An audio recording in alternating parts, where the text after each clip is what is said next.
To je stanovanje, v katerem skromno živi 4-članska družina. In to so kupi položnic, ki so ostale neporavnane. Znesek se je povzpel na vrtoglavih 4900 evrov. Če v 15 dneh ne plačam, potem stanovanjska plača, njim ne, potem pa stanovanjska mene. Ja, stanovanjski sklad jih bo, če ne bodo poplačali obveznosti, čez 2 meseca deložiral, a denarja za poplačilo ni.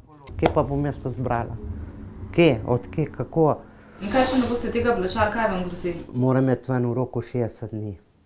In kam boste šli? Ne vem, na cesto, saj nimam kam drugam iti. Od invalidske pokojnine, ki jo prejema, ji po vseh odtegljajih ostane skromnih 120 evrov. Mož, ki je zaradi bolezni ostal brez službe, od zavoda prejema 590 evrov. Stisko staršev občutita tudi mladoletna otroka. Pač ni denarja, odkar je oče zbolel, ne moramo si nič privoščiti.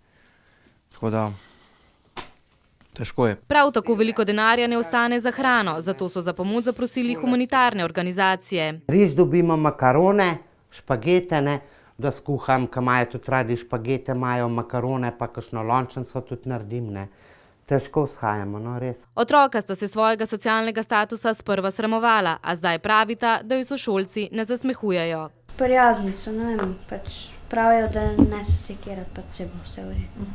Težka situacija je mamo popolnoma zlomila. 2 let pol nazaj sem že, naj otroci povejo, že hotela poskusiti življenje si vzeti, ampak...